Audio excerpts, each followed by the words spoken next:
Voilà, dites-moi si vous m'entendez et si vous me voyez bien. Mettez un petit message et comme ça je saurai que vous êtes bien là et que vous pouvez me connecter.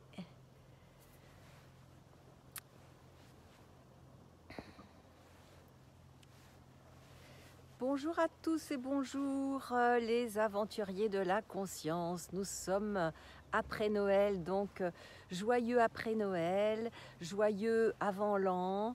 Voilà, et oser être soi, les aventuriers de la conscience, c'est plus que jamais un impératif de vie. Hein. Voilà, actuellement avec tout ce qui se passe, avec toutes nos pertes de liberté, avec toutes les peurs qui circulent, waouh, oser être soi, c'est le moment d'expérimenter ça. Ça fait 25 ans que je l'expérimente pour moi, 25 ans, pas tout à fait, que je l'expérimente pour les autres aussi que j'accompagne, mais là, c'est encore plus le moment.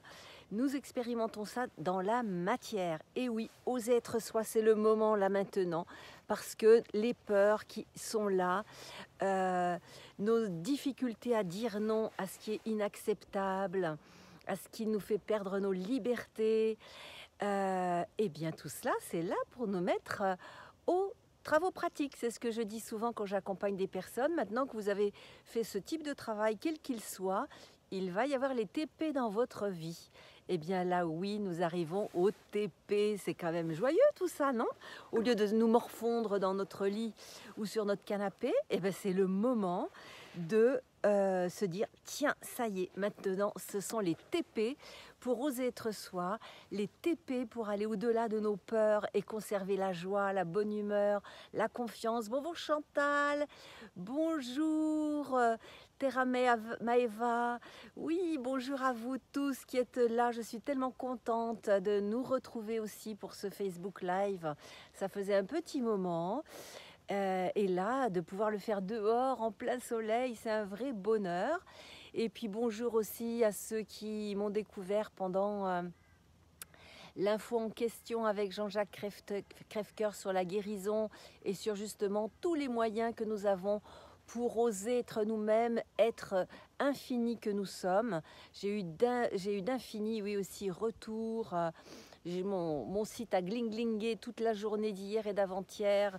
J'ai eu des visites et des commandes de mon livre et ça me réjouit, non pas pour mon petit ego, mais parce que justement le monde est en évolution et les personnes se sentent maintenant concernées par justement prendre soin de soi, oser être soi, oser transformer nos pensées, oser transformer nos émotions.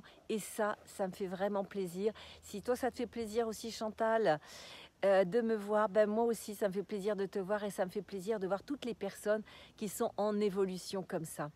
Et oui, c'est l'opportunité maintenant de dire non à la peur qui nous est insufflée, la peur de rencontrer les autres, de faire des hugs. Moi, je ne m'empêche toujours pas de faire des gros hugs à tous ceux que je croise et que j'aime. D'ailleurs, je vais vous en faire un gros là, comme ça, un gros hug à ceux qui sont là. Voilà, et de ne pas mettre de masque aussi, parce que j'explique que de toute façon, ça ne sert à rien. Regardez sur les boîtes de masques, c'est écrit en plus. Hein. Donc ça ne sert à rien, et moi ça m'étouffe, et ça ne protège pas les autres si j'étais malade. Et d'abord, je ne suis pas malade, parce que je fais ce que je peux, ce que je sais faire, pour être en pleine forme. Voilà. Donc la maladie de la peur, ben non plus. Je l'ai eu à un moment donné quand j'ai eu le cancer, mais ça y est, j'ai appris avec le chemin qui est le mien, j'ai appris justement à ne plus laisser la peur, mais à faire en sorte d'avoir la confiance. Et ça fait des années que je vois maintenant qu'il y a une manipulation des masses. Oui, énorme hug, oui à toi aussi. Une manipulation des masses que nous sommes. Nous sommes une grosse masse. Et pour justement nous faire aller dans les peurs avec les... Alors attendez, il y a quelque temps, c'était les attentats. Ah oui, avant il y a eu les avions qui sautaient en l'air. Enfin bref, à chaque fois. Maintenant c'est la pandémie. Qu'est-ce qu'ils vont inventer d'autre pour nous maintenir dans la peur? Eh ouais, donc sortons de cette peur, s'il vous plaît. Et oui, pas de masque. Ben oui. Et j'explique, hein, j'explique. L'autre jour, j'avais une petite vendeuse qui poussait mon caddie avec son coude. Je lui ai dit, mais vous savez, vous pouvez toucher mon caddie, il n'y a pas de problème. Hein. Oh, vous savez, actuellement, avec ce qui se passe là, ben, j'ai dit, il se passe quoi? Comme si je savais rien, évidemment. Mais parce que je ne veux pas donner de la force à ça. Elle me dit, mais ils ont fermé les restaurants là en Suisse, là où je suis actuellement. Au gré du vent, au gré du van. Et ben j'ai dit oui, ils ont fermé. Alors, est-ce que c'est pour autant une pandémie? S'il y avait une pandémie, on verrait des dizaines de morts autour de vous.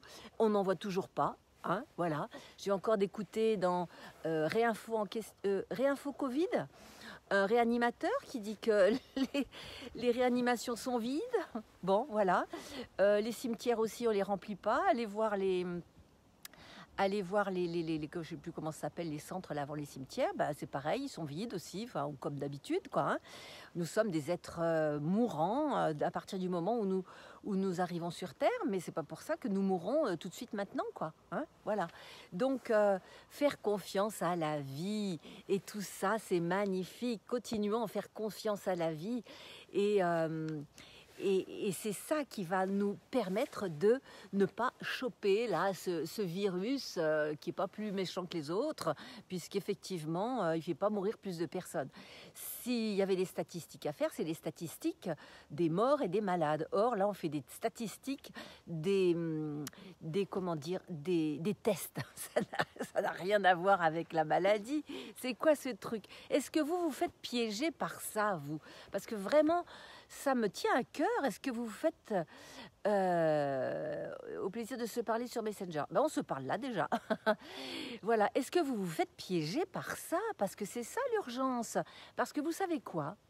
Rien ne peut être fait sans notre consentement. Ces personnes qui souhaitent nous annihiler, nous faire vacciner surtout, c'est ça le truc. Parce qu'une fois qu'on est vacciné d'un vaccin qui n'en est pas un, et un vaccin qui est même pas une thérapie génique, mais une manipulation génique, et bien là, on est manipulé comme des petits robots. Bon, tu vas là, oui, je vais là, oui. Tu vas là, oui, je vais là. Tu restes couché, oui, je reste couché. C'est ça que vous voulez pour vous et pour vos petits-enfants. C'est pire que la peur d'attraper le virus, ça.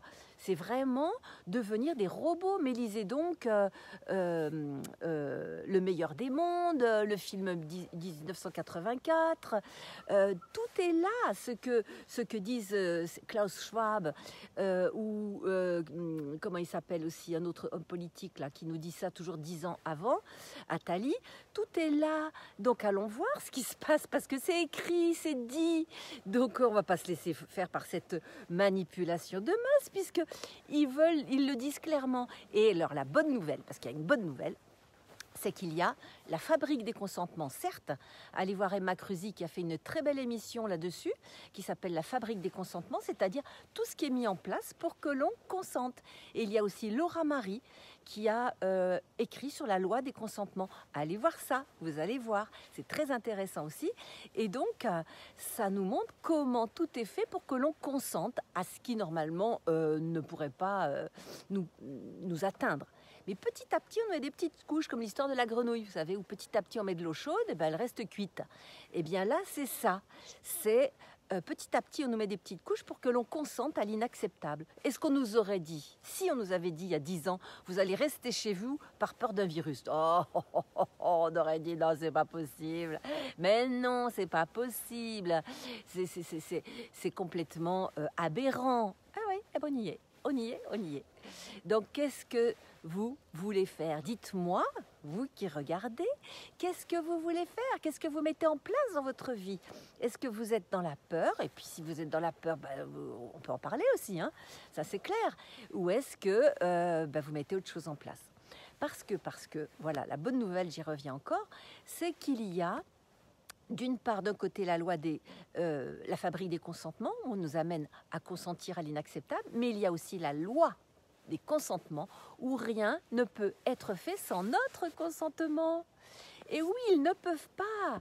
ce sont quand même quelques milliers de personnes, 2000 personnes, qui mettent en place des plans pour nous limités, mais en même temps, ils ne peuvent pas, parce que c'est une loi cosmique importante, ils ne peuvent pas faire sans notre consentement, sans ton consentement qui regarde, Maëva, toi, Jean-Louis, ou d'autres personnes qui regardaient au-dessus, là.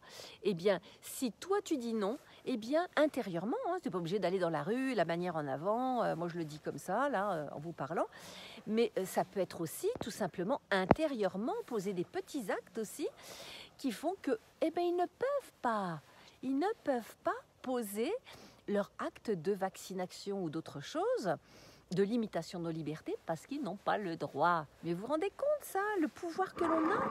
On a un pouvoir extraordinaire, mais est-ce qu'on l'utilise? Au lieu d'aller râler contre son père, sa mère, sa grand-mère, son fils, son chéri, mais là, on perd notre temps. Par contre, prendre notre vie en main et dire « Ah non, ben là, je ne consens pas à ça », eh bien là, oui, ça a eu de la valeur, et pour soi, et pour les autres. Oui, coucou Céline, super contente de te voir là sur justement les consentements, la loi des consentements, la fabrique des consentements, et surtout cette loi des consentements qui fait que si nous disons non, eh bien, ils ne pourront pas nous empêcher de vivre. Et Céline qui est en train d'ouvrir un magnifique lieu pour créer des séminaires à côté de Lille, à Berck je crois, eh bien elle ne se laisse pas arrêter elle par les empêchements à être. Donc oui, avançons, avançons. Et donc nous avons le droit de dire non. Et dans tous mes séminaires, depuis 20 ans que je fais ce job, quand j'ai abordé un séminaire qui s'appelait « J'ose dire non pour me dire oui », c'était ça le titre que j'avais créé, eh bien oui, nous avons le droit de dire non. Voilà. Pour se dire oui, pour dire oui à la vie et tout ce qui va nous empêcher de nous relier à la vie, c'est-à-dire à ce qui nous amène de la joie, du plaisir, voilà, eh bien, nous pouvons dire non. Et notre corps, il le sent. Je vais vous donner un petit truc. Notre corps ne ment pas.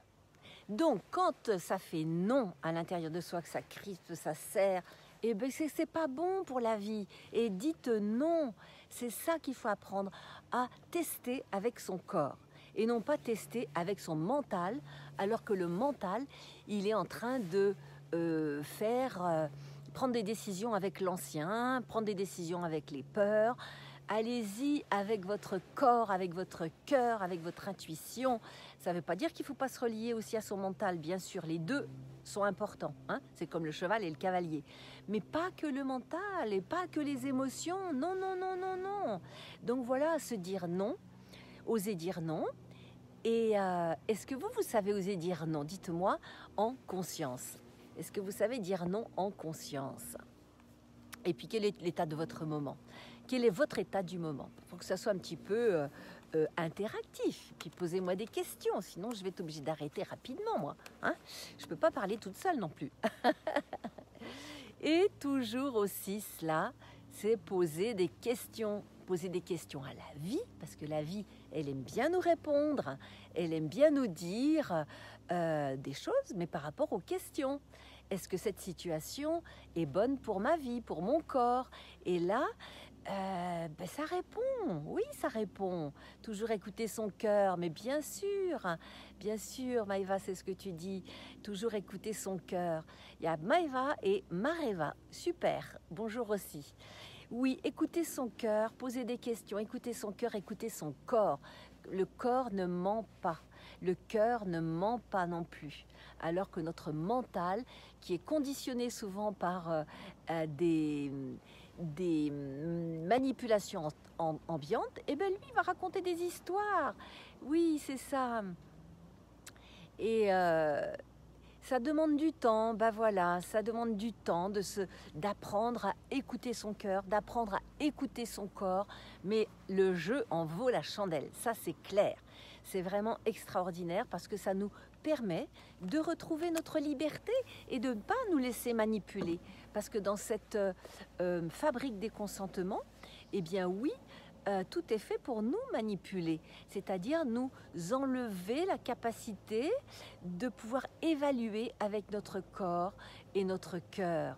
Et ça, j'aurais vraiment, mais vraiment envie de vous transmettre cela.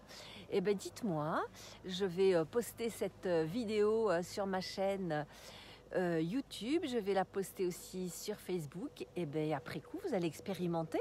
Posez des questions, sentez ce que vous sentez dans votre corps et dites-moi, faites-moi vos retours et je serai vraiment ravie, mais vraiment ravie de vous faire aussi mes retours. Je vous embrasse et je vous dis belle journée, joyeux après Noël et à tout bientôt avec joie, avec plaisir, avec liberté d'être et d'évoluer. Youhou!